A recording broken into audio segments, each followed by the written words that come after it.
2026년 3월 첫 문학톡톡 5 시집의 이소혜 시인편 오늘 본격적으로 시작하겠는데요. 저는 올해부터 지역 문학이 맡은 김지숙입니다.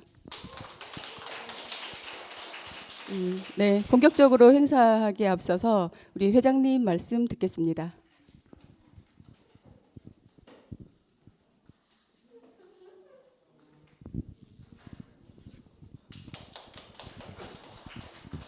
네, 시를 쓰는 김영로입니다. 오늘 이소희 선생님 인기 좋네요. 너무 많은 분들이 오셔가지고 대단히 기쁩니다. 저희 작가회의는 부산문화재단의 지원을 받아서 올해도 3월부터 12월까지 10분의 선생님을 모시고 문학톡톡을 진행하도록 합니다. 오늘 이소희 선생님을 시작으로 다음 달에는 강문출 선생님 계시더만 어디 가셨네요. 올 달에는 부산을 대표하는 소설가이신 조갑상 선생님, 그리고 6월 달에는 신생의 오랜 편집장을 맡고 계시는 이규일 선생님, 7월 달에는 정선우 선생님, 오늘 안 오셨네요. 8월에는 김옥숙 소설가, 9월에는 그 부산 시단의 영원한 누님이고 왕언니 시인 박정혜 선생님 시인을 모시고요. 10월 달에는 배옥주 시인, 11월 달에는 치과 의사이신 허택선 소설가, 12월에는 신정민 시인을 모시도록 하겠습니다. 오늘 이 만장 가득한 선생님들 보니까 기분이 좋고요. 오늘 한 해 동안 문학톡톡이 대박이 날 것 같습니다. 선생님들 너무 고맙고 즐거운 시간 되시기 바랍니다. 감사합니다.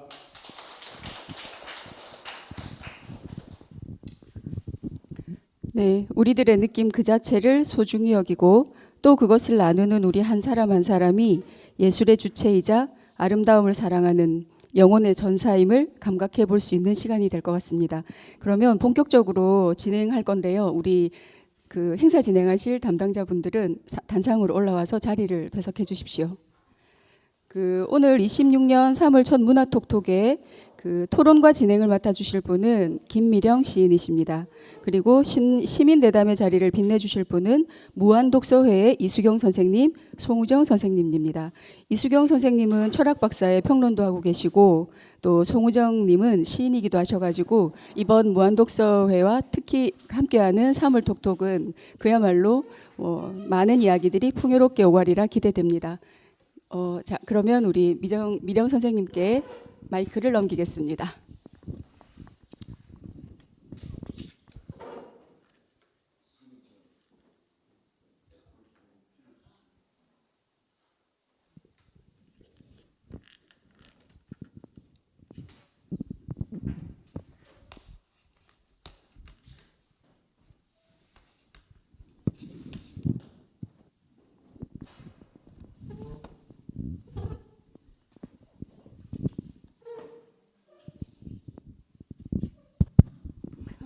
뜸을 좀 들이고 반갑습니다. 네, 오늘 진행 겸 토론을 맡은 김미령이라고 합니다. 오늘 이소혜 시인의 시집 5호에 대해서 토론을 해볼 텐데요. 별로 저는 걱정은 안 합니다. 세 분 다 뭐 강의 경험도 많으시고 시도 잘 쓰시는 분들이라서 제가 제일 이런 경험이 좀 적은 편인데 그냥 살짝 묻어갈까 합니다. 네. 이제 시인의 말 이제 첫 페이지 열어보면 시인의 말에 꽃대의 방향성이라는 말이 나오거든요. 꽃잎이 다 떨어지고 이제 그걸 구경하던 사람들도 다 떠나가고 마지막에 남는 게 꽃대죠, 꽃대. 꽃대만 이렇게 꼿꼿하게 혼자서 자기의 방향성, 중심을 이렇게 세우고 서 있는 그 외로운 그 이미지 자체에서 이 시집의 주제와도 많이 연결되는 그런 부분이 있는 것 같습니다. 그럼 이 시집과 시인의 시 세계는 어떤 방향성을 가지고 전개되고 있는지 우리 토론자들이 미리 뽑은 4개의 키워드가 있거든요. 이번 토론에서는 4개의 키워드에 집중을 해서 좀 자유롭게 이야기를 나눠보고자 합니다. 그러면 본격적으로 토론을 진행하기 앞서서 시인님의 근황을 한번 들어보도록 하겠습니다. 등단하시고 이제 만 6년 만에 시집을 낸 그 첫 시집이라서 감회가 새로우실 것 같은데, 좀 남다르실 것 같은데, 시집 내고 나서 요즘 어떻게 지내시는지 한번 여쭤보겠습니다.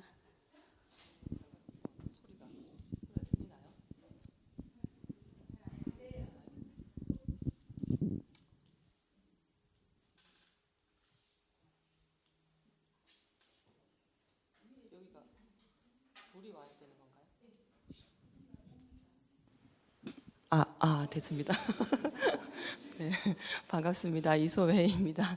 제가 기계랑 별로 안 친해가지고 이렇게 늘 새로운 기계를 만나면은 좀 시간이 걸립니다. 네, 시집을 사실은 낸 지가 2024년 11월이고요. 지금 시간이 좀 많이 지났습니다. 그래서 시집을 내고 감회가 어땠냐 이렇게 물어보시니까 어땠더라? 좀 사실은 1년 반 가까이 지금 돼가고 있어가지고 문학 톡톡을 내년 3월에 할 겁니다. 내년에 할 겁니다. 내년 3월이 그 다음 3월이 됐습니다. 이렇게 해서 뭐 언제든 상관없다. 뭐 이렇게 생각은 했는데 잠깐만 뭐 썼더라 이러면서 제가 다시 돌아보는 이런 시간도 좀 가지고 어쨌든 첫 번째 시집을 내고 나면은 겨우 이걸 엮었구나 이런 생각도 들지만은 앞으로 이제 어떻게 써야 되지 정말 시인이 돼버렸네. 그 전에 사실 등단했을 때는 내가 시인인가 이런 생각을 잘 못했었습니다. 저 스스로 시인이라는 인식이 별로 없었고 근데 시집을 내고 나니까 시인이 맞기는 한가 보다. 어떡하지 이제 큰일 났네. 정말 시인이 돼버렸네. 그런 어떤 책임감 같은 게 좀 있었던 것 같아요. 그래서 사실은 첫 시집을 낸 거에 대해서 다시 돌아보고 생각을 많이 했다기보다는 앞으로 어떻게 써야 되지?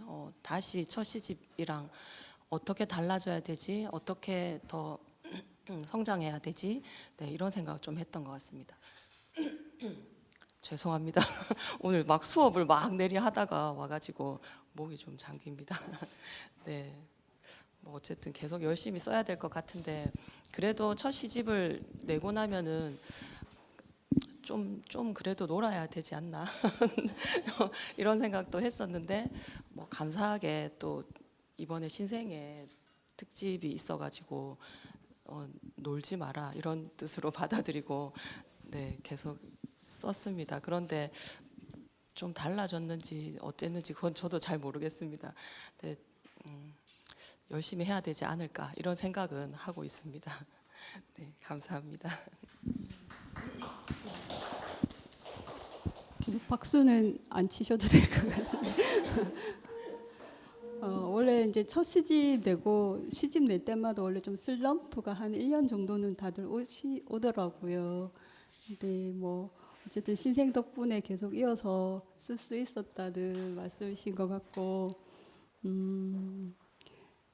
신생에서 나왔던 그 시집을 읽어봤는데 이 연장선상에서 계속 이제 그 첫 시집하고 연결되는 부분들이 많이 있었던 것 같습니다. 그래서 벌써부터 균형을 중심을 잡고 쓰시는구나 이런 생각을 했었던 것 같습니다. 그러면은 첫 번째 키워드에 대해서 이제 말을 해보겠습니다. 첫 번째 키워드를 우리가 균형의 시작이라고 잡았거든요. 저희 초론자들이 미리 의논을 해가지고 키워드가 될 만한 것들을 각자 이제 몇 개를 뽑아가지고 공통되는 것들을 묶어서 그렇게 이제 우리가 키워드 4개를 정했습니다. 그 중에서 제일 먼저 이제 거의 이견이 없이 나왔던 그 키워드가 균형이라는 단어였습니다. 균형. 그래서 저희 토론 그 경계 위에서 아슬아슬하게 이제 우리가 어떤 돌탑을 쌓으면 그 마지막에 제일 위에 이제 돌을 이렇게 올릴 때 이렇게 흔들흔들 하잖아요. 흔들흔들 하면서도 그 위태롭게 그렇게 서 있는 그런 균형 감각에 대해서 시집에서 많은 부분들에서 그런 균형 감각에 대한 이야기들이 나오는 걸 발견할 수 있었습니다. 그래서 이 주제에 대해서 우리 얘기를 나눠볼까 합니다. 송우정 선생님부터 이제 먼저 말씀을 해주시겠습니다.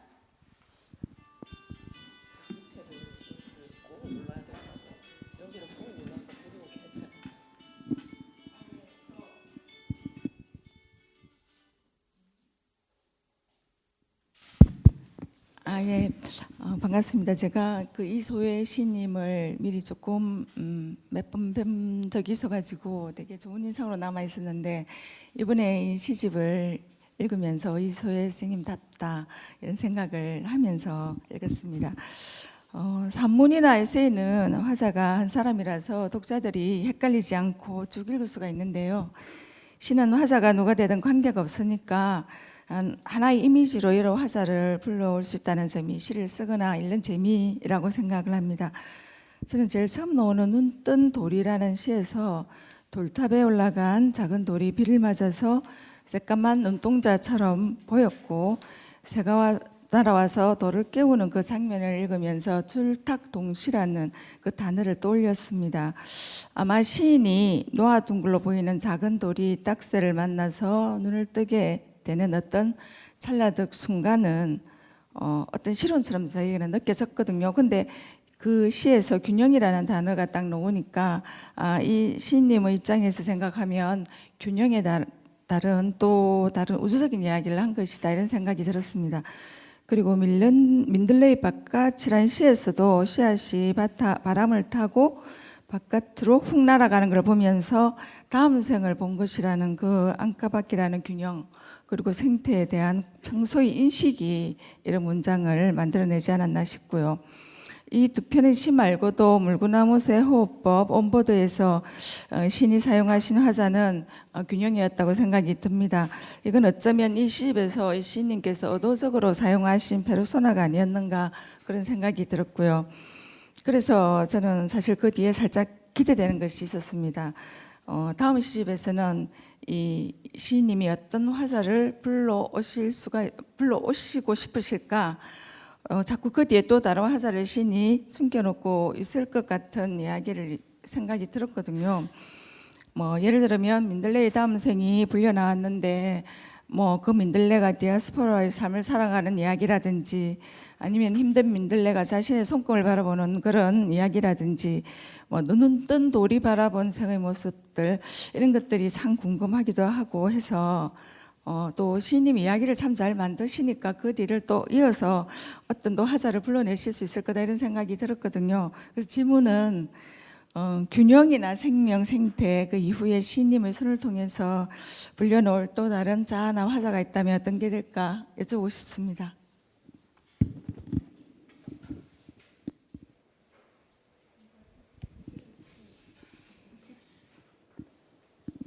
네, 감사합니다. 일단 되게 깊이 읽어주셔가지고 되게 많은 말씀을 해주셔서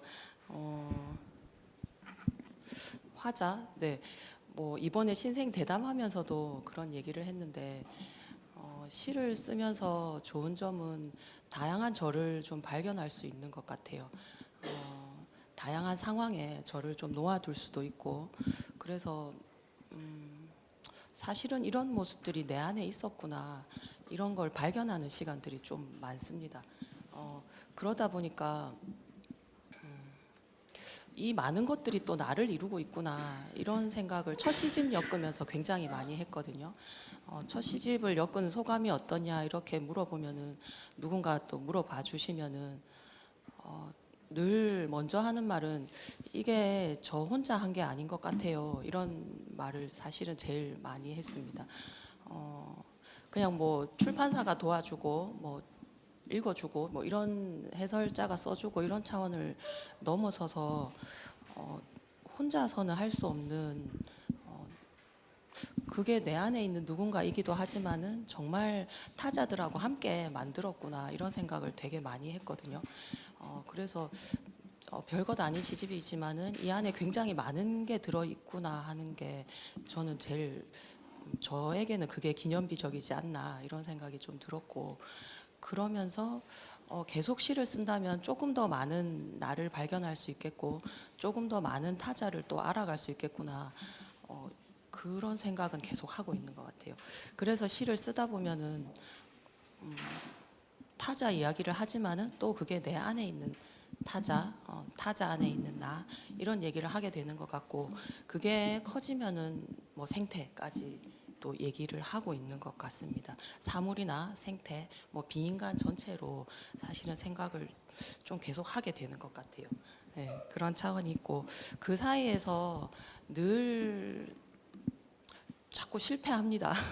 자꾸 실패하고 자꾸 넘어지고 또 떨어지고 구르고 그러면서 또 순간 일어서고 또 뭐 잠깐 까딱까딱 하면서 잠깐 서 있고 잠깐 멈추고 굉장히 찰나인데 그런 찰나들의 균형을 잡으면서 그래도 어설프게 제가 쓰고 살아오고 뭐 이러고 있지 않나 네, 그런 생각이 좀 듭니다. 질문을 받으니까. 네. 그래서 뭐 앞으로도 저도 궁금해하면서 또 어떤 타자를 보게 될지 네, 그러면서 시를 쓰겠습니다. 감사합니다.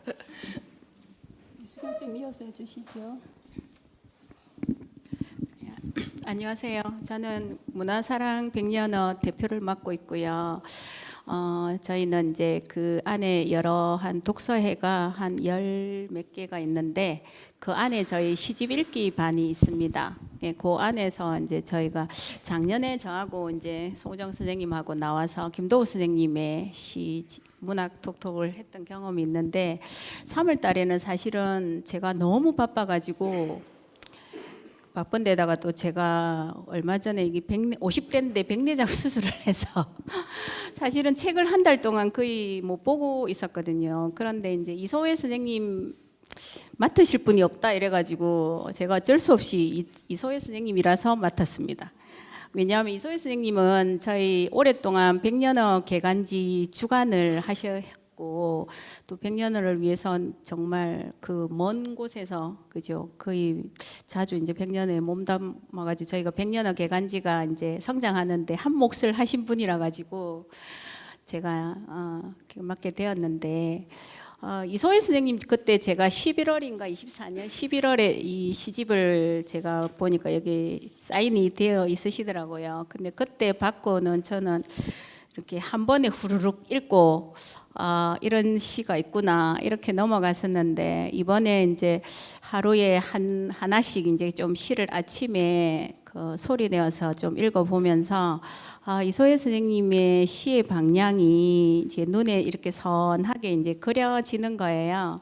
그래서 이소혜 선생님의 시를 이제 어떻게 좀 분석하면 좋을까 좀 제가 생각을 했었습니다. 저는 선생님들께서 아시는지 모르겠지만 철학적으로 좀 시를 분석하려고 애를 쓰고 있어가지고 예, 외부성의 언어라고 해서 작년에 이제 철학적으로 분석한 이제 분석집 비평집을 내기도 했는데 이소혜 선생님의 시집을 제가 읽다가 보니까 여러 철학자를 가져와서 이제 개념을 가지고 분석할 수 있겠구나 하는 생각이 들었습니다. 그게 이제 그 이소혜 선생님을 제가 그 시집을 읽은 첫 번째 감상이고요. 특히 이제 이소혜 선생님은 이제 성격이 보시면 조용하시잖아요. 그런데 시집에는 이제 조용하지만 거기 어떤 정적인 역동성이라고 해야 되나요? 그런 것들이 정말 이 시 안에 많이 녹아 있더라고요. 그래서 저는 이제 여기 시를 읽으면서 좀 눈에 들어왔던 게 일부에 이제 저녁이 멀다. 눈뜬 돌은 우리 선생님이 하셨으니까 저녁이 멀다 하고 반지하방에 데리다.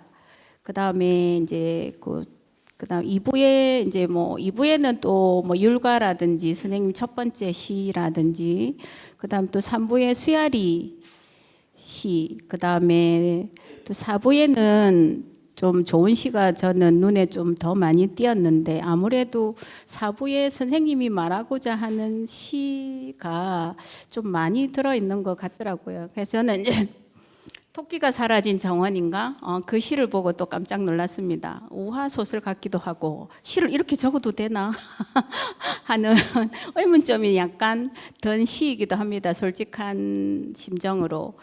첫 번째 이제 저 반지하방에 아무래도 저희가 이제 좀 이제 이게 시에 대해서 선생님하고 얘기를 하려고 보다 보니까 서로 막 이렇게 중복되는 부분이 있을 것 같아서 이제 단톡방에서 누가 무슨 얘기를 할 것이냐 이게 좀 키워드를 달라고 하시더라고요.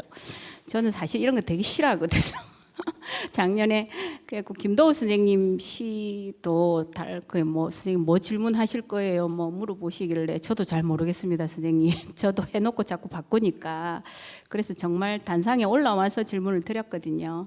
근데 아무래도 이제 우리 또 사회자도 있고 하니까 그래서 이제 저도 이제 키워드를 이렇게 몇 개를 뽑아갖고 드렸는데 조금 중복되는 게 안 그래도 있으시더라고요. 그래서 첫 번째 이제 저도 질문인데 저는 아무래도 좀 뭐 철학하는 사람이니까 이 반지하방의 대리다가 사실은 눈에 제일 먼저 들어왔습니다. 오오라는 뭐 여기 시집의 제목이 된 시도 들어오기는 했었는데 이 반지하방의 데리다를 읽다 보니까 이 뭐지요 어떤 그 데리다의 이론은 해체거든요. 그 기존의 틀을 갖다가 부숴서 그거를 이제 어떤 해체의 개념으로 설명을 하고 있는데 여기 이제 데리다를 읽다가 보니까 이 고상한 이 이론이 어떻게 보면 이 초라한 현실 앞에서 어떻게 하지 못하고 얼마나 무력하고 또 그게 이 화자가 어떻게 이제 이 처해 있는지 그 상황이 굉장히 이렇게 재미나게 시적 언어로 표현이 되어 있더라고요.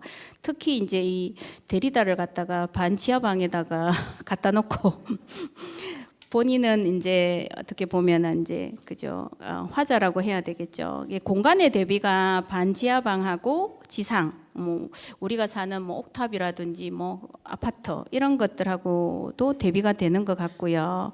이 아무래도 이 반지하방은 뭐 해체하고 싶어도 해체되지 못하는 어떤 그렇고 눅눅하고 그런 단단한 반지하방으로 읽혀지기도 했고 또 우리가 이제 그 지상으로 올라가려고 하잖아요. 근데 이렇게 해체를 못한다는 것은 이렇게 마지막에 보면 모두 너무 두터워진 지청 때문이다.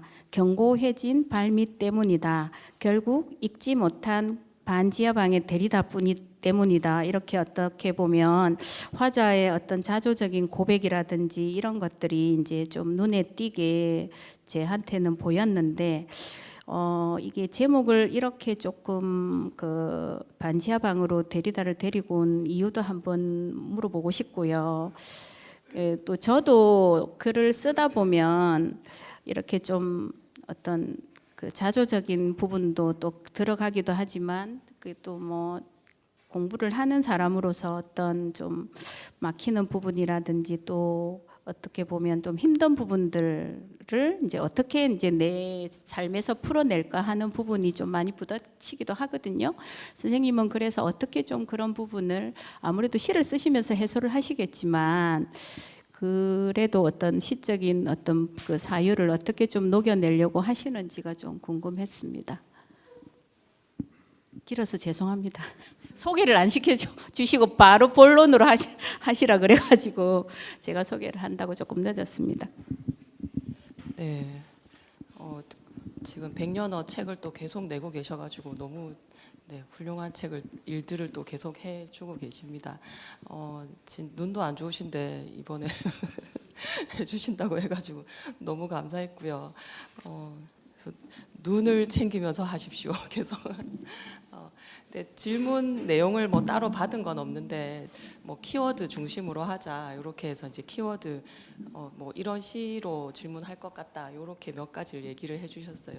그래서 아무래도 철학도 전공을 하시니까 이 시가 질문하기 좋지 않으셨을까 이런 생각도 들고 네, 뭐 제가 말씀 안 드려도 될 만큼 너무 잘 말씀을 해주셔서 감사한데. 그래서 전 조금만 얘기해도 될 것 같아요. 네, 뭐 반지하라는 이 공간 자체가 주는 찌질함, 그죠? 그 눅눅함, 네 그런 것도 너무 잘 봐주셨고, 근데 실제로 이제 공부하는 와중에 매일 그죠 이렇게 그때는 동대문에 헌책방이 굉장히 크게 형성이 돼 있어가지고 자주, 그러니까 너무 가난했으니까 뭐 늘 좋은 헌책을 살 수 없을까? 뭐 또 선배 중에는 엄청 잘 보는 선배들이 있었어요. 근데 저는 빨리 좋은 책을 찾지도 잘 못하고 다 뺏기고 그리고 이제 겨우 남은 책들 몇 개 이제 덜렁덜렁 이렇게 봉지에 넣어서 이렇게 오는 그런 시간을 보내면서 아 내가 이렇게 돈만 축내고 맨날 뭘 제대로 공부하는 건 없고 제 삶 자체가 너무 지질하다. 왜 이렇게 지질하게 살지? 뭐 이런 생각이 가장 많이 녹아 있지 않았나 싶어요. 그리고 뭐 대리다니 뭐니 뭐 하이데거니 뭐 이렇게 거창한 이름들 사르트르니 뭐 이렇게 해도 내가 얼마나 뭘 지금 하고 있나. 데리다를 공부한다고 제 삶이 멋있게 해체되는 것도 아니고 또 뭐 실존주의를 공부를 하면서 제 실존에 대해서 굉장히 고민은 하고 굉장한 깨우침은 있지만 내가 이걸 얼마나 많이 실천하고 있을까 혹은 누군가한테 줄 수 있을까 뭐 이런 고민들이 좀 많았던 것 같아요. 그래서 사실은 친구 탓을 하는 것 같지만 친구는 멋지게 해체하고 있었고 제가 오히려 지질하면서 이 지질함을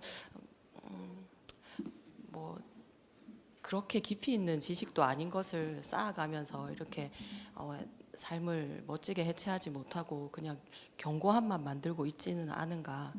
그렇게 됐을 때는 오히려 시는 더 안 좋아질 수도 있잖아요. 그런 고민들이었던 것 같아요. 어쨌든 대학원에 가서 공부를 하면서 시가 쓰고 싶어서 시 공부를 해야 되겠다라고 생각했는데 시를 쓰지는 못하고 공부를 하고는 있는데 그렇다고 공부를 많이 하는 것도 아니고 시를 많이 쓰는 것도 아니고 뭐지? 이러고 나중에 이제 결혼을 하고 살림을 잘하는 것도 아니고 도대체 나는 뭐지? 왜 이렇게 계속 지질하지?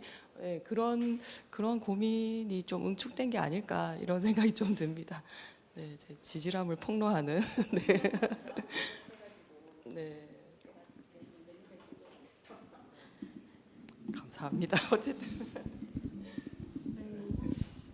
금방 뭐 데리다 말씀하시고 이제 해체 이렇게 말씀을 하셨는데 우리 지금 주제가 균형이잖아요.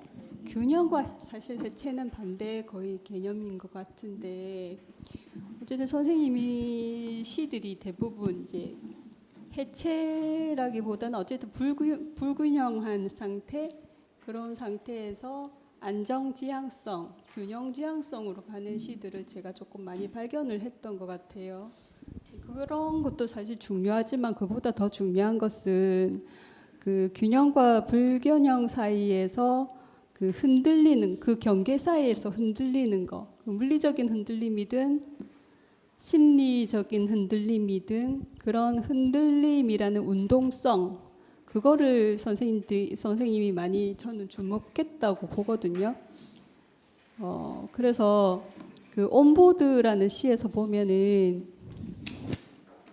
그 뭔가에 올라타가지고 마구 달리고 있는데 어떤 주체가 마구 달리고 있는데 자기가 올라탄 게 뭔지 모르겠다는 말이 있거든요. 마구 달리고 있는데 내가 뭘 올라타가지고 달리고 있는 거지라는 말이 있어요. 그러니까 올라타서 달리고 있는 방향도 잘 모르겠고 내가 가고 있는 게 제대로 가고 있는 건지 모르겠다는 그런 주체의 불안함 그런 것들에 대해서 이제 시를 쓰고 있거든요.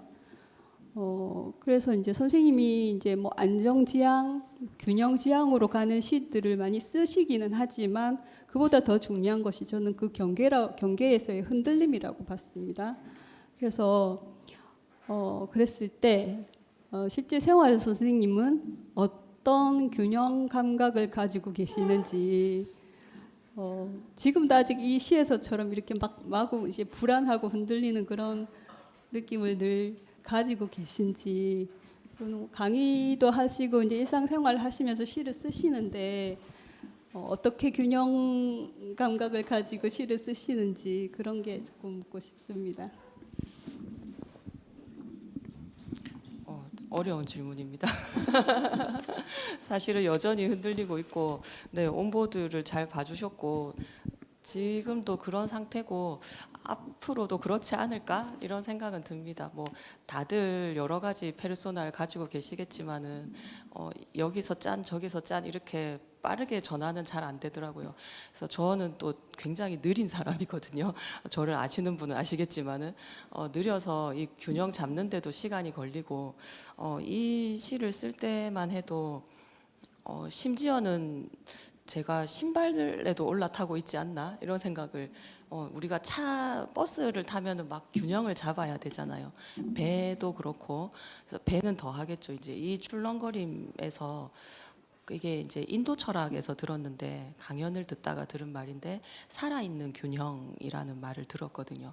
그래서 그 흔들리는 배에서 이렇게 똑바로 가만히 서 있는 게 균형 잡는 게 아니잖아요. 계속 함께 흔들리면서 균형을 잡아야 되잖아요. 버스도 그죠. 우리가 버스를 잘 타려면은 잘 흔들어야 되잖아요, 몸을. 그때 그래서 그런 균형을 생각을 했고 시집 전체에서도 사실 그런 균형을 좀 추구를 하기는 했습니다. 그렇게 해서 배치를 했는데 제가 시집을 어쨌든 엮으면서 보니까 내가 뭐 한다고 시를 썼지? 굉장히 고민이 되더라고요. 시집이 이제 세상에 나오는데 내가 뭐 때문에 시를 썼지? 뭐 한다고 내가 시집을 내는 거지? 그런 생각을 제일 깊이 고민을 했는데 아까 잠깐 말씀하셨지만은 제가 균형 잡는데 제일 중요한 역할을 한 게 사실 시였던 것 같아요. 제가 사는데 균형 잡게 해준 게 시구나. 시 쓰면서 뭐 즐겁기도 하고 괴롭기도 하고 뭐 다양하죠. 다들 아시겠지만은 쓰시는 분들은 그렇지만은 이게 없었으면은 균형을 좀 더 못 잡았을 수도 있고 더 많이 넘어지고 더 제대로 여기서도 저기서도 뭔가 역할을 제대로 못했을 수도 있겠다. 뭐 지금도 잘 하는 건 아닙니다만은 그래도 저한테는 시라는 게 있어서 그 순간의 균형들을 생각하면서 또 나름 좀 이렇게 어설프게 잡았지만은 그래도 심하게 안 넘어지고 잡고 이렇게 가고 있구나 이렇게 생각하면서 네, 뭐 계속 그런 것 같습니다. 조금 순간순간 더 잘 잡아보자. 네, 그런 정도로 균형을 잡고 있는 것 같습니다. 네, 말씀 잘 들었습니다. 아까 이제 말씀하신 것 중에서 이제 인간에 대한 관심, 보통 이제 우리 첫 시집 나오면은 자기에 대한 관심이 제일 많고, 그다음에 이제 주변 인간에 대한 관심이 있을 텐데, 아까 이제 비인간 말씀도 하셨거든요. 요즘 뭐 비인간이라는 키워드가 여기저기 많이 들리죠. 비인간에 대한 관심까지, 그리고 이제 비인간 그러니까 각 주체들이 이제 서로의 자기만의 균형을 이제 잡고 이제 생활을 하고 살아가는 그런 모든 것들에 대한 관심을 이제 두루두루 가지고 계신 것 같습니다. 그렇게 느꼈고요. 아까 이제 뭐 송정원 선생님 말씀하신 그 정적인 역동성이란 단어를 잠시 제가 네? 제가 얘기했습니다. 네, 맞아. 이수경 쌤이 말씀하신 정적인 역동성이란 단어가 되게 들어왔고요. 예, 멋진 단어인 것 같습니다. 이게 균형을 잡기 위해서는 그게 균형이라는 게 단순히 정적인 것만은 아니죠. 역동성을 가지고 있는 그 균형이거든요. 그 단어가 되게 적합한 단어였던 것 같습니다. 그래서 이제 우리가 시간을 안배를 해야 되기 때문에 그 다음 이제 토론에 들어가기 앞서서 독자 신앙송을 하나 들어보도록 하겠습니다. 김선희 선생님의 부푸는 등굣길을 한번 청해 듣도록 하겠습니다.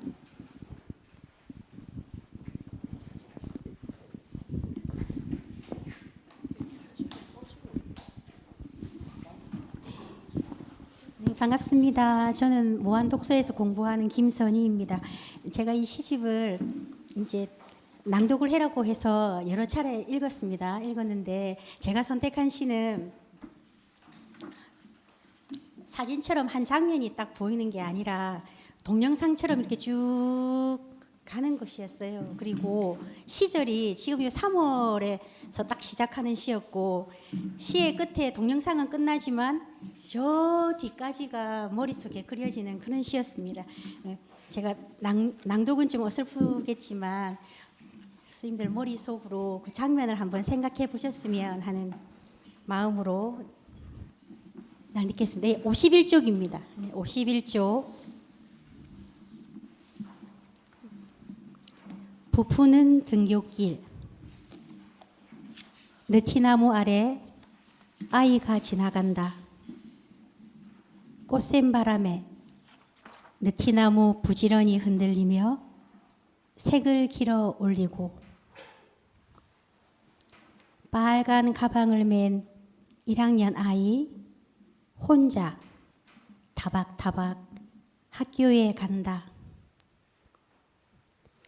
아침 햇살 아직 여리고 느티나무는 짐짓 모른 채 하고 시계바늘처럼 줄넘기 빙빙 돌리다가 두리번 살피다가 멈칫 섰다가 다시 간다. 자그마한 자기 가방을 지고 무장무장 부푸는 느티나무 아래 단풍 들고 낙엽 질 때까지 또박또박 걸어간다. 감사합니다.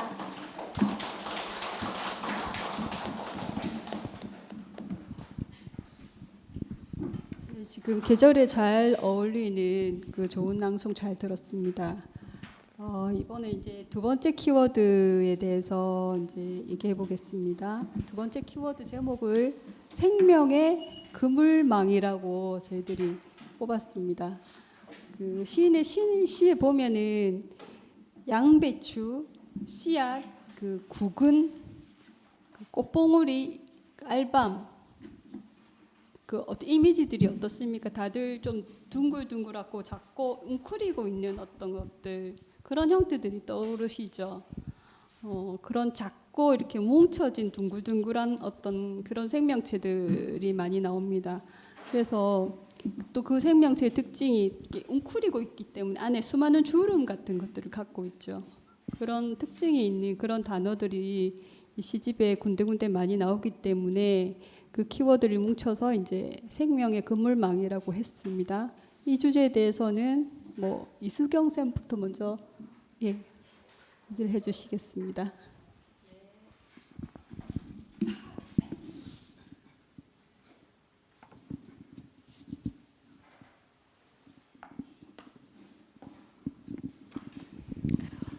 그 생명의 거물망이라는 키워드를 제가 어제 받고 좀 생각을 했어요. 생각을 해서 좀 시를 읽다가 그래도 선생님이 시인으로 등단하게 된 시가 율가라는 시가 있잖아요. 율가가 밤나무집이라는 그런 뜻인데 제가 이 시를 읽다가 저도 이제 그 선생님처럼 선생님이 여기 수야리가 고향이신 거죠?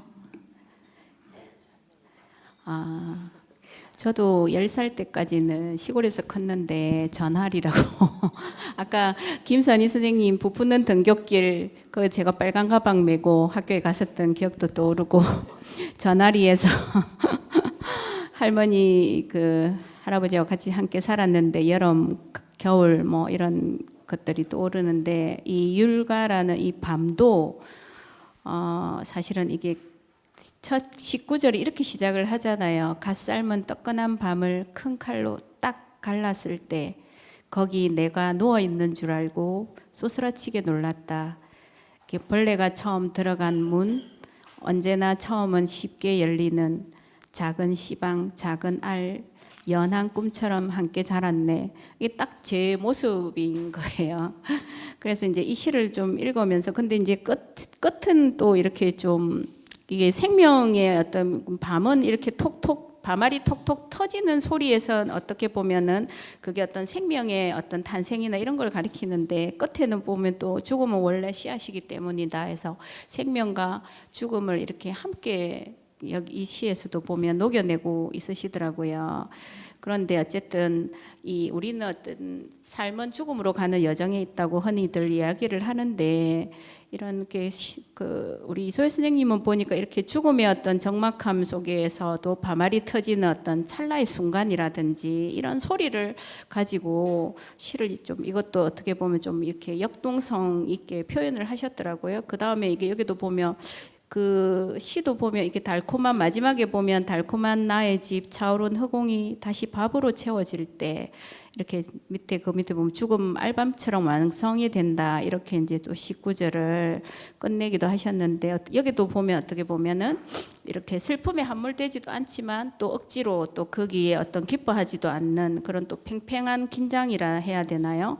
그런 것들이 여기서도 어떤 균형적인 그런 감각이라든지 뭐 이런 부분이 좀 느껴지기도 했고 저는 이제 선생님 시를 이제 읽다가 보니까 이 2부에서도 보면 눈먼 동굴 물고기라든지 중청 육면체 무한 연속 구조라든지 이런 시를 읽으면서 선생님이 어느 정도로 이제 이 시들을 풀어내고자 하는지 그게 좀 눈에 사실은 들어왔습니다. 이거 하나 더 해도 되나요, 선생님? 율가 말고 중청 육면체 무한 연속 구조하고 오오가 다른 글자체로 쓰여져 있습니다. 나머지 시들은 아주 예쁜 이 무슨 채인가요? 명조체 같은 걸로 써여져 있는데 요 두 개만 고딕체 같이 이렇게 써 있는데 특히 저 오라는 시도 그렇지만 여기 2부에 있는 중청 육면체 무한 연속 구조라는 제목도 어렵네요. 자, 이 시도 읽어보니까 이 선생님이 얘기가 시인의 이제 어떤 그 한계를 이 육면체에다가 이렇게 이걸 무한히 탐구하다가 그 한계가 이제 나중에는 보면 엄청난 구조의 단순함을 알 때쯤이면 나는 영원히 돌아오지 않아도 될 터이고 아마 영원히 돌아올 수 없을 것이다. 이렇게 마무리를 하셨더라고요. 이게 그 선을 넘는 순간 이거는 사실은 그 한계가 사실은 너무나 단순하다. 이런 얘기를 지금 여기서 이야기를 하고 있더라고요. 그래서 선생님은 혹시 이 말할 수 없는 이런 어떤 한계나 이런 것들을 중청 육면체가 우리가 이제 무한히 이렇게 반복이 되잖아요. 그런 걸로 얘기를 하시고 있는 것 같은데 여기서도 선생님의 어떤 해방구라고 해야 되나요? 뭐 그런 것들을 좀 이야기를 해주셨으면 좋겠습니다.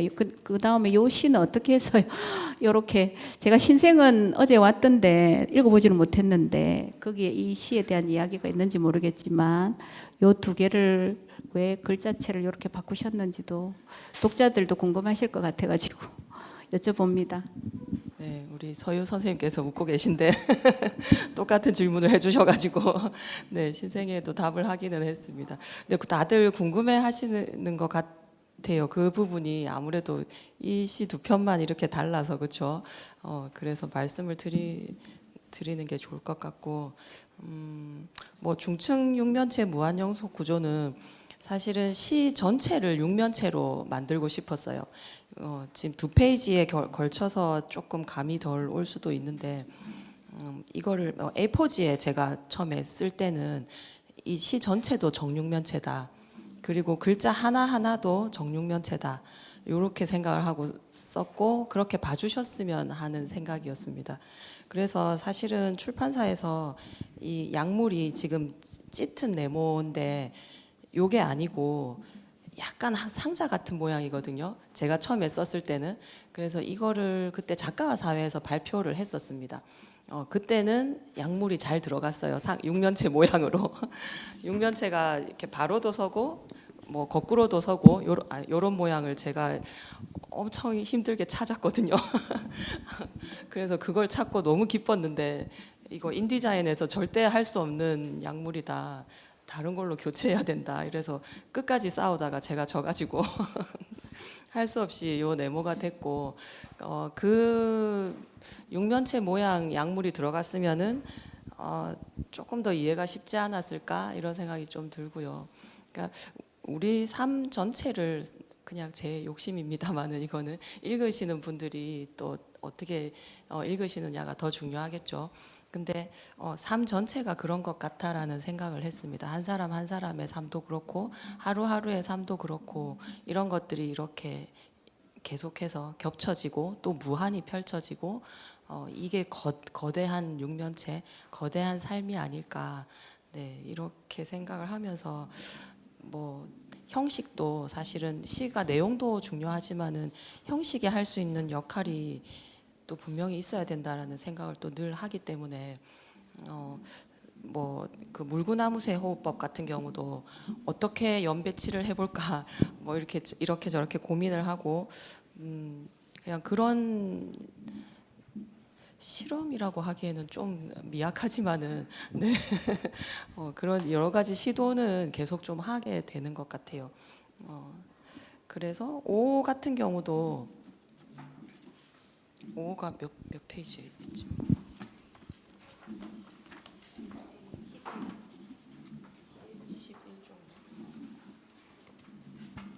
네, 오도 사실은 뭐 감탄사 오일 수도 있지만은 나란히 이렇게 나란히 있는 사람의 상반신을 좀 연상하셨으면 해서 마지막에 박스 안에 들어가 있는 오도 일부러 그렇게 넣었고 이게 단순한 감탄사가 아니라 그래서 이 시를 또 표제시로 한 이유도 우리가 누군가랑 나란할 수 있는 순간이 사실 너무 짧죠. 너무 짧고 뭐 너무 사랑하는 사람이라고 하더라도 너무 찰나죠. 이렇게 사진으로 박제되지 않는 한은. 그래서 이게 표제가 된 제목이 되는 게 맞겠다. 제가 균형이라는 걸 생각하고 전체를 구성하기도 했지만은 언제 우리가 누군가와 그렇게 나란하게 오가 될 수 있을까? 그래서 이거를 시집 제목으로 한 뒤로는 하고 나서 그리고 또 정하기 전까지 계속 길에 다니면서 이렇게 나란히 가는 사람 보면 오네. 아이고 이제 아니네. 이러면서 저기도 오네. 네, 이러면서 저 순간이 얼마나 짧은지 저들은 알까? 그리고 나는 또 알까? 네, 그렇게 생각하면서 그게 시각적으로도 좀 보였으면 했습니다. 그래서 누군가는 이게 연시인가 이렇게 또 보실 수도 있겠지만 뭐 그럴 수도 있고요. 사실은 삶 전체에 어떤 오의 순간들을 네, 시각적으로도 보셨으면 합니다. 되게 부끄럽네요. 제 시에 대해서 말하려고 하니까. 저 한 가지 더 얘기해도 돼요? 네. 저는 요거 중청 육면체 이거 읽다가 사실은 그 파리통에 갇힌 파리가 떠올랐거든요. 비트겐슈타인이라는 철학자가 있는데 비트겐슈타인이 철학의 목적은 파리통에 갇힌 파리에게 탈출구를 보여주는 것이라고 했거든요. 근데 이게 정말 파리 같은 거예요, 저는. 그래가지고 근데 답을 이제 선생님이 엄청난 구조의 단순함을 알 때쯤이면 얘가 탈출을 할 수 있는 거예요. 그 말이 그 답이 단순함인데 우리는 그 단순함을 모르고 사는 거죠, 사실은. 그래서 그게 사실은 이게 떠올랐었어요. 이 책을 읽다가 내가 파리통에 갇힌 파리구나. 그런 생각이 좀 떠올랐습니다. 좋은 답변 감사합니다. 어쨌든 그걸 알면서도 머리로 알면서도 거기서 못 빠져나오는 거죠, 그렇죠? 네. 송호정 선생님 연결해 주세요. 금방 오라는 시에 대해서 이야기를 하셔가지고 제가 이 시를 보면서 제일 마지막 사각형은 처음에는 사진 액자 같다라고 생각을 했었는데 다시 보니까 자기가 자기를 비추는 모습 그런 느낌이 들었습니다. 그래서 동물들은 자신의 얼굴을 모를 텐데 인간이니까 그거를 통해서 자신을 볼 수가 있는 것이고 우리가 오라고 소리칠 때는 결국 자신의 내부에서 뭔가가 도사르고 있다가 밖으로 뛰쳐놓는 그런 감탄사가 아닌가 그래서 뭐 우리 아무 생각이 없는 존재를 향해서 오라고는 하지 않으니까요. 그래서 결국 타인은 어느 순간이든 나의 바깥이다 뭐 이런 생탁적인 생각이 불쑥 떠올랐습니다. 이거는 그 사회의 구성원이 살고 있는 모습하고도 연결이 되어 있어서 시인님께서 지향하시는 생태적인 삶이나 사회의 어떤 모습이 있다면 한번 말씀을 해주셨으면 좋겠습니다. 생태에 대해서 이야기를 많이 하셨기 때문에 상가주거 뭐 이런 거. 그래서 선생님이 그런 모습을 좀 이런 모습으로 살면은 내가 좀 더 생태적인 삶을 살 수 있을 것 같다라고 생각하시는 것이 있다면 생태적인 삶을 살 수 있을 것 같다. 네, 기후 위기 시대.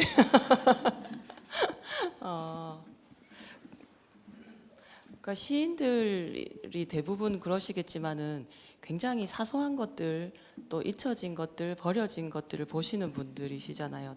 다들 그죠? 여기 오신 시인분들도 다 그러신데, 그게 시작이 아닐까? 그런 생각이 좀 들고, 아까 처음에 말씀드린 대로 그 타자와 함께 살고 내 안에 타자가 있고 또 타자 안에 내가 있기도 한데 내가 이렇게 뭘 함부로 해도 되나? 뭐 그런 것들도 거기에 다 있지 않을까 이런 생각이 들고요. 그래서 뭐 진짜 삶을 아주 구체적인 것까지 보면 그냥 이면지 한 장 못 버리고요. 진짜 뒷면을 다 쓰고 한 페이지에서 절반만 썼으면은 그걸 또 잘라서 쓰고 막 그러기는 합니다. 그래서 뭐 이렇게 과제를 받으면은 그걸 못 버리고 어떻게 다 모아놓고 집에 벌레들이 좋아할 것 같은데 이 환경을 어떻게 하면 좋나 이러면서 뭐 그런 것들. 그리고 이제 물고기 사례자 이런 데서도 나오지만은 뭔가 죄책감을 좀 가지는 것들. 어쨌든 먹고 살면서 누군가를 어떤 생명들을 해할 수밖에 없는 또 그런 상황들을 어떻게 하면 더 줄일 수 있을까? 뭐 그런 생각들 정도이지 않을까 싶고요. 어쨌든 시인들이 기본적으로 그런 것을 바탕으로 시를 대부분은 쓰신다고 생각을 해요.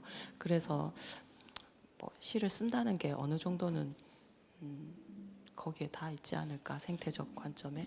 네, 조금 더 실천하도록 하겠습니다. 감사합니다. 아니 이야기를 떠보니까 시인은 여러 가지 화자를 가지니까 여러 화자가 되어야 하는 그 순간이 되면 저절로 생태적인 그런 삶을 살 수 있지 않을까 이런 생각을 하게 되었습니다. 감사합니다.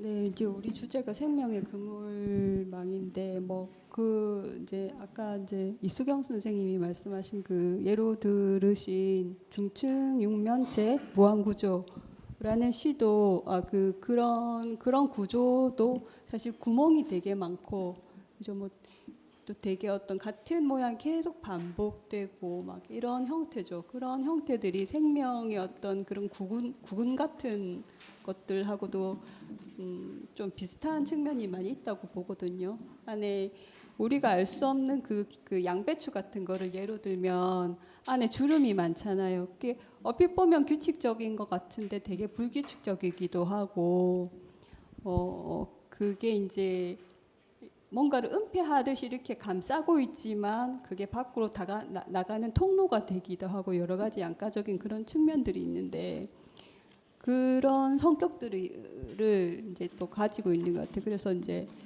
선생님 두 분도 이제 읽으신 것처럼 저도 선생님 시가 이제 되게 생태주의적인 시다라는 그런 부분에는 좀 이견이 없는 것 같습니다.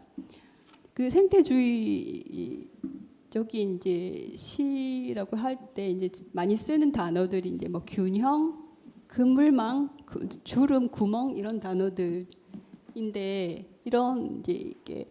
이런 단어들이 이제 생태의 핵심적인 어휘군이라고 볼 수 있는데 그런 어휘군들이 선생님 시집에도 종종 등장을 하거든요. 그런데 이런 단어들이 뭔가 세상 원리를 단 한마디로 할 수 있을 것 같은 설명해 줄 수 있을 것 같은 맞는 키처럼 쓰인다는 것은 조금 조심해야 되지 않나. 그거를 우리는 다른 말로 또 관념어라고 얘기를 하기도 하죠.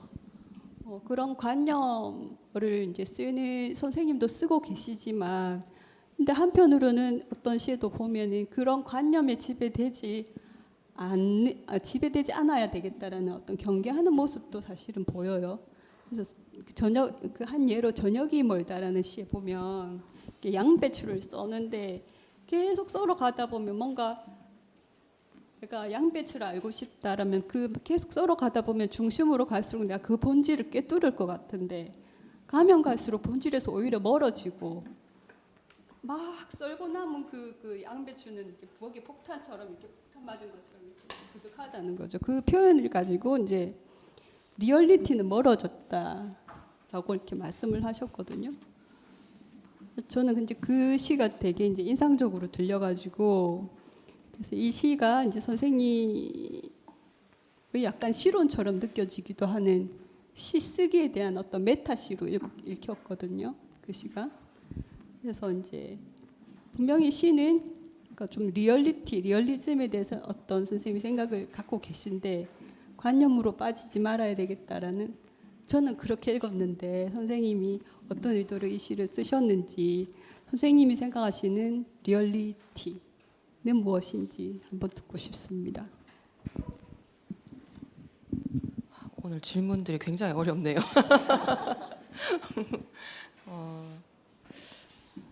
일단 이 시는 저는 모든 시가 현실에 닿아서 시작해야 된다라고 일단은 생각을 하고요. 그런데 제가 뭐 아무래도 또 직업이 선생을 하다 보니까 시에 선생이 가끔 나올 때가 있어서 굉장히 조심하거든요. 그걸 경계하고 그건 너무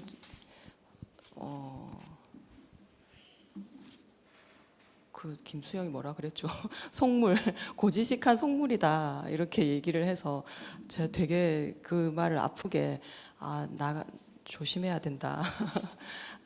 뭐 이렇게 잘 해봐야지, 잘 좋게 되게 해야지 이렇게 말하는 거에 대해서 김수영 시인이 그렇게 얘기를 하거든요. 우리나라에 이런 고지식한 속물들이 고급 속물들이 참 많다 이렇게 얘기하는데.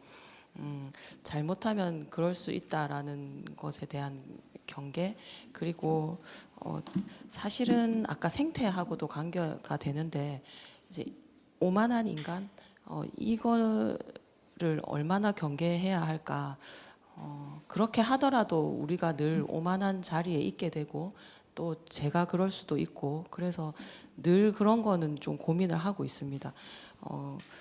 그러다 보니까 또 쓰게 된 것 같고요.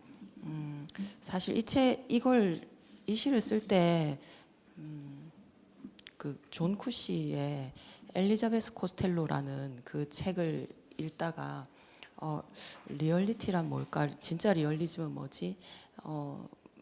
문학과 리얼리즘은 뭘까? 이런 고민을 또 하던 때이기도 했습니다.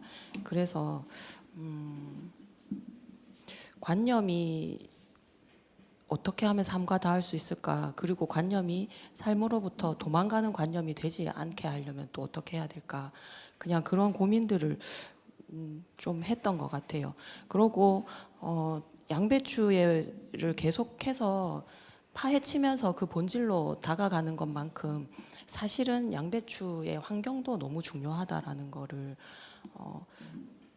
양배추의 환경 그 부엌이라든가 그것도 사실은 양배추의 본질을 구성하는 어떤 것이 아닌가 이런 생각도 사실은 했어요. 그래서 처음에는 양배추를 사러 가는 길을 말하는 것은 양배추의 본질에서 벗어났지 이렇게 생각했지만 아니지 그것도 양배추의 본질일 수 있지. 그러고 양배추가 나보고 뭐라고 할지 어떻게 알아요, 그죠? 최근에 그 보셨습니까? 고래의 노래를 해독한 거를 보고 너무 감동을 받았거든요. 글쎄 그런 생각들 저만 하시진 않을 것 같은데 양배추도 분명히 뭐라고 말할 거고 식물들도 사실은 이렇게 다 통신을 하잖아요. 그건 아시죠, 그렇죠? 네, 그래서 인간이 모를 뿐이지 얼마나 많은 그 비인간, 아까 말했던 그 비인간들이 얘기를 하고 있을까? 그 제가 관념으로 빠질수록 오히려 제 생각이겠죠, 그거는. 그래서 특히 시에서는 경계해야 되지 않을까 이런 생각을 하고는 있는데 그 잘 하는지는 잘 모르겠습니다. 자신은 없습니다. 사실은 계속 노력해야 되는 부분인 것 같습니다. 답이 됐는지 모르겠습니다. 좋은 답이 됐던 것 같아요. 관념과 삶이 맞닿을 수 있는 그런 시를 쓰는 게 다 목표가 아닌가 합니다. 네, 이렇게 이제 두 번째 키워드가 끝났고요. 우리 또 두 번째 낭송 한번 들어볼까요? 이용수 선생님, 네. 시는 첫 번째 우리 눈뜬 돌이라는 시를 한번 읽어주시겠습니다.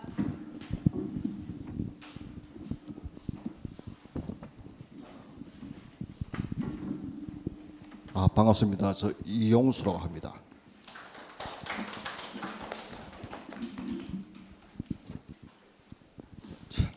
거리잖아, 무슨 안경 이렇게.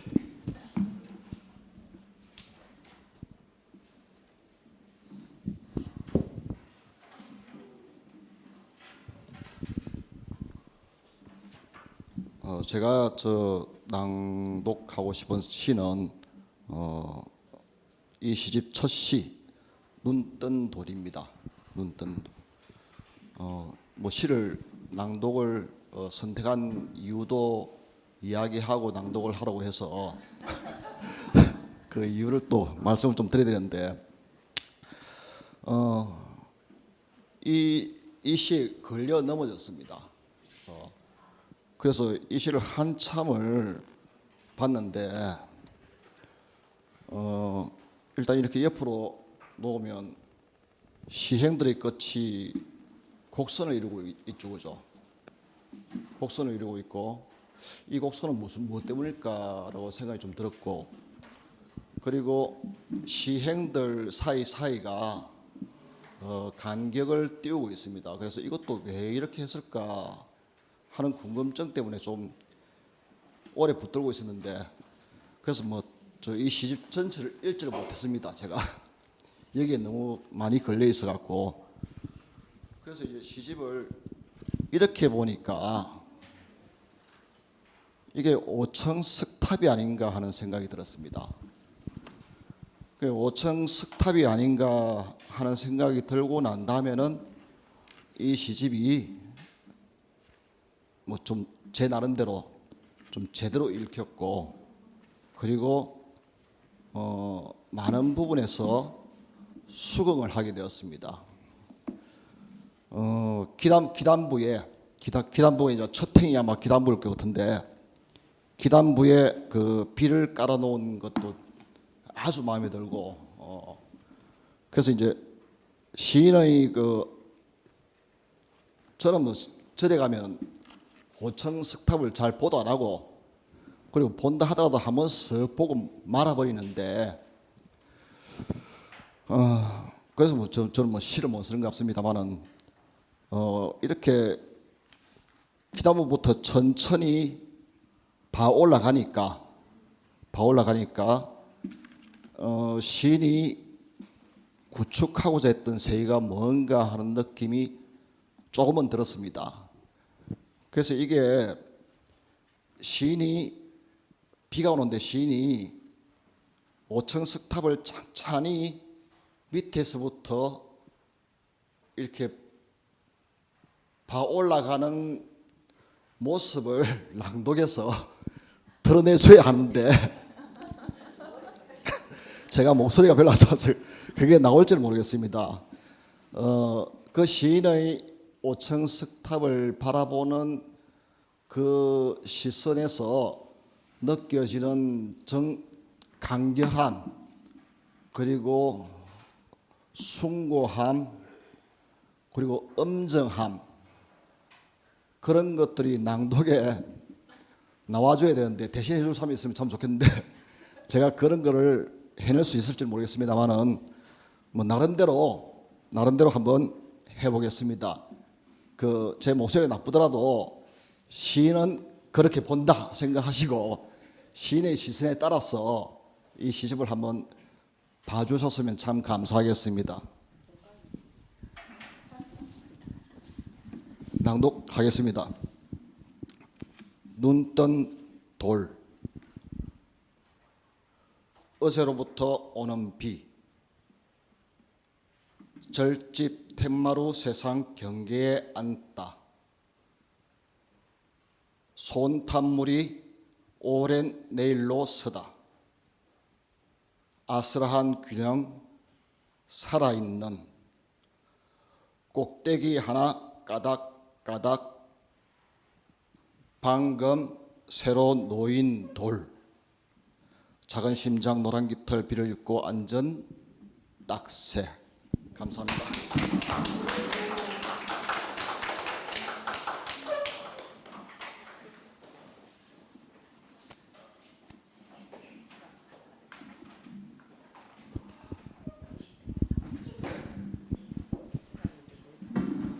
시간이 조금 빨리 진행을 해보도록 하겠습니다. 그러면 세 번째 주제하고 네 번째 주제를 조금 뭉쳐서 해야 될 것 같은데요. 세 번째 주제는 기억과 현존의 공간이라고 잡아봤습니다. 이번 시집에 보면은 집과 관련된 단어들이 상당히 나오거든요. 그 율가 이런 것도 그렇고 잠실 이런 것도 그렇고 집이나 어떤 건축물들이 나옵니다. 그래서 이제 특히나 이제 고향 수야리에 대한 얘기가 이제 3부에 이렇게 많이 나오는데요. 그래서 이제 집과 관련된 어떤 기억과 현존의 공간이라는 이제 제목으로 우리가 조금 토론을 해보겠습니다. 예, 선생님 이수경 선생님부터. 이수경 선생님부터. 네. 저도 이 3부 시집에서 정말 한참 머물렀는데 제가 할 말은 사실은 4부에 많은데 3부를 넘지를 못하고 시를 읽다가 막 좀 눈시울이 붉어지기도 하고 과거의 기억들이 이렇게 쑥쑥 저도 모르게 떠오르기도 하더라고요. 어쨌든 이 삶이라는 거는 이게 과거에 잇댄 채 이어지기 마련이고 기억은 또 무의식에 이렇게 낙인으로 찍혀가지고 우리 상징계에 한 번씩 이렇게 막 침입을 하잖아요.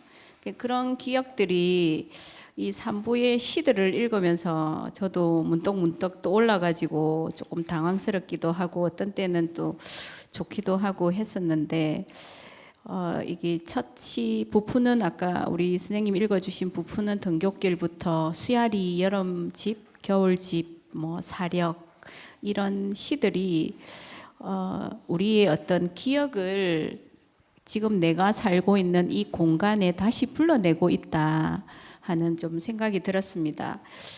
저도 기다리고 있는 영화가 있어요.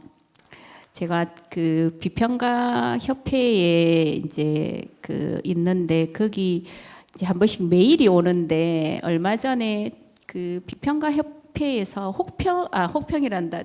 아주 그 뭐 평가가 극찬인 영화가 있습니다. 침묵의 친구라는 영화가 4월 달에 개봉이 돼요. 그게 그 양조위가 나오는데 양조위가 신경학자로 나온다고 하더라고요. 그런데 이게 철학적 영화예요. 요즘 이제 그 어떤 사상에 대두되고 있는 그 철학 사조가 신실제론과 신유물론의 사유가 많은데 우리가 사실 아까 선생님도 우스갯소리로 말씀을 하셨지만 사실은 그게 우스갯소리가 아니고 저 책상이 나한테 지금 뭐라고 말하고 있는지 우리는 사실은 아무도 모르잖아요. 근데 이 영화가 그 양조위가 신경학자로 나오는데 그 은행나무라는 이 은행나무가 우리가 예전에 옛 고대부터 지금까지 살아있는 거잖아요. 이 은행나무가 하나의 기억 장치로 나오는 거예요. 그러니까 이 기억이 나에게 이렇게 연결이 되어서 그 기억 장치와 지금의 내가 어떻게 이렇게 이제 그러니까 나는 지금 의식하고 있는 나잖아요. 그 의식과 그 기억 장치는 나의 과거일 수도 있고 또 그죠. 우리는 또 그게 어떤 내 시점의 어떤 다른 모습일 수도 있는데 그게 연결이 되어서 그게 실제로 말하고 있다. 그게 우리와 연결되어 있고 있다 하는 이런 것들을 뭐 하여튼 밝히는 영화라고 하더라고요. 그래서 이제 그 영화를 제가 꼭 봐야 되겠다 하고 생각을 하고 있는데, 저도 이제 이 선생님의 시를 읽다가 보니까 이런 그 어릴 적 그 기억이 아련하게 떠오르면서 지금 내가 살아있는 이 나에게 선생님이 수야리의 집을 생각을 하면 뭔가 몽글몽글하면서도 아련하면서 또 뭔가 또 그런 느낌이 드실 것도 같은데 수야리의 이야기도 조금 궁금하기도 하고요. 또 부푸는 등굣길을 좀 앞쪽에 배치를 하셨잖아요. 그 시의 배치에 대해서도 잠깐 좀 여쭙고 싶어요. 네. 시 배치는 일단 각 부에 첫 시는 좀 가볍게 접근할 수 있어야 되지 않을까. 네, 그렇게 해서 배치를 했는데 나중에 출판사에서 또 뭐 이렇게 편집 과정에서 조금 바꾸자 뭐 이랬던 경우도 있기는 있고요. 그런 거 말고는 각 부가 시작할 때 첫 시는 그래도 너무 무겁지 않게 가자 이렇게는 했고 1, 2, 3, 4부를 배치할 때는 이제 전체 균형이라는 주제가 이제 1부에 좀 들어갔다면은 2부에는 삶과 죽음의 어떤 균형, 그리고 3부에는 과거와 현재의 균형. 그러다 보니까 3부에 이제 제 과거 얘기를 좀 하게 됐고 4부는 어떤 개인과 사회의 균형 이런 쪽으로 좀 배치를 했습니다. 모든 시가 딱 들어맞는다 하긴 어렵지만 대체로 그렇게 해서 땅바닥에 펼쳐놓고 풀어 헤치고 다시 하고 이거 읽은 다음에 이거 읽어야 좀 이해 더 쉬울 것 같다 이런 거를 정말 여러 번 풀어 헤쳐를 했고요. 네, 수야리 같은 경우는 사실은 이제 저한테 너무 소중한 기억이죠. 그리고 제가 어쩌다가 시를 쓰게 됐을까 이 생각을 했을 때 제일 그 근원이 수야리이더라고요. 어릴 때 할아버지 할머니 계신 이제 청도거든요. 청도 수야리라는 곳인데 삼남매고 연년생이고 남동생 태어나고 이럴 때마다 이제 제가 첫째여서 이제 집이 엄마가 힘들어지면은 저는 이제 수야리로 가는 겁니다. 수야리에 많이 맡겨져 있었고 어릴 때부터. 그래서 할아버지 할머니가 어릴 때 저를 첫 손주거든요. 또 그래서 또 되게 귀하게 또 키워주셨고 그러면서 근데 시골이니까 뭐 귀하다고 해봤자 집에 놔두고 일하러 가셔야 되니까 근데 정말로 밭에 있다가 누가 업어가더라 뭐 이런 소리 듣고 막 뛰쳐오신 적이 있으세요 할머니가. 여기 있었던 사건이 싹 다 있었던 건 아니고 유사하게 있었지만은 조금 또 각색을 한 것도 있습니다. 그러고 뭐 아무래도 백석을 너무 좋아하다 보니까 백석 같은 시를 쓸 수 있으면 얼마나 좋을까. 그 조금 흉내 비슷하게라도 낼 수 있으면 얼마나 좋을까. 뭐 이런 생각은 늘 하고 있는데 약간 아주 살짝 소금 뿌리는 듯이 살짝 이라도 비슷했으면 좋겠다 이런 생각이 있었고 그리고 어쨌든 제가 시를 쓴 근원이 이 시골에서 생활했던 그 생활이 저한테 엄청나게 큰 것을 주었구나라는 거를 나중에 크면서 클수록 알아가고 있고 그 시절이 없었다면은 제가 과연 시를 썼을까요? 이런 생각이 뭐 자연에서 개구리도 잡고 뭐 아시죠, 그죠? 아까 무슨 리 개구리 먹고 개구리 먹지는 못했지만 어쨌든 잡고 뭐 그때부터 풀이름이라든가 네 그런 것들 그리고 중학교가 사실은 굉장히 좋았던 것 같아요. 중학교에서 나무 이름을 외워서 시험을 쳤어요. 너무 감사하게 생각해요.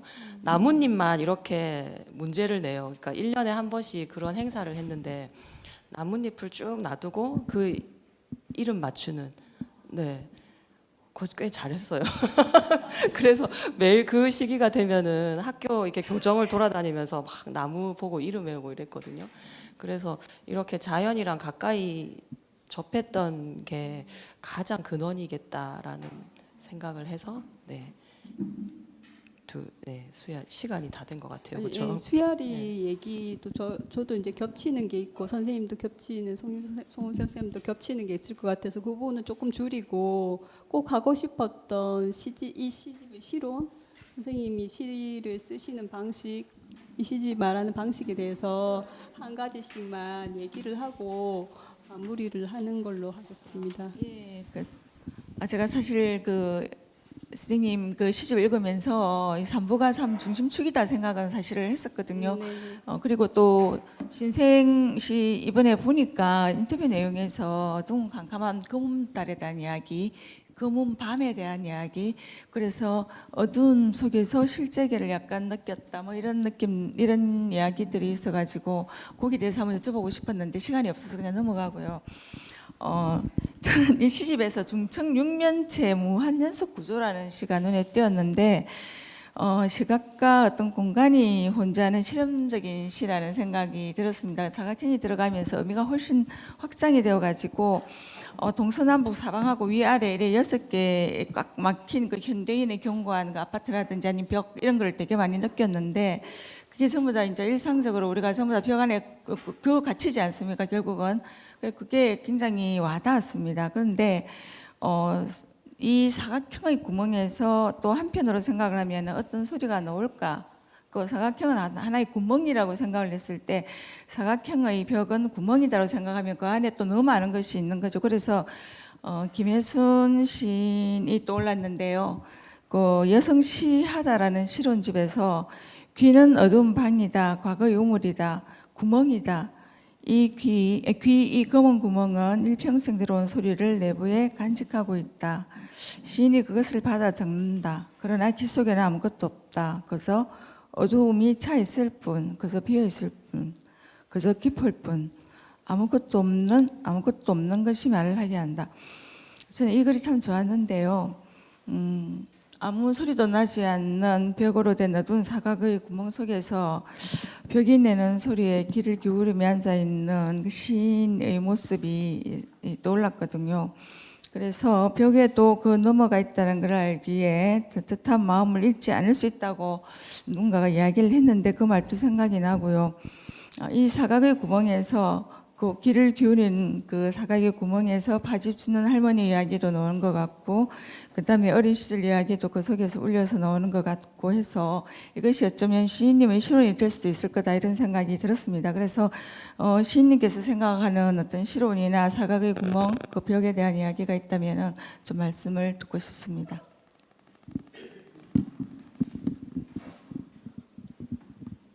제가 정리가 잘 됐는지 모르겠습니다.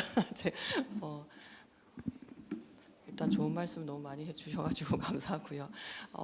구멍 이런 게 많았던 것 같기는 해요. 제 시에서 구멍 그리고 금음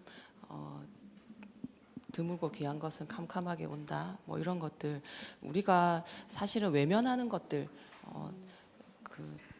싫어하고 외면하고 피하고 싶고 이런 게 되게 아플 때 그게 딱 보이는 때가 있더라고요. 너무 아프고 너무 힘들 때 내 바닥이 뭐 이거구나 하는 것들이 딱 보이는 순간들이 그런 또 구멍으로 표현되지 않았을까 싶고 그것의 거대함이 그 금음이라는 그런 좀 상징인 것 같아요.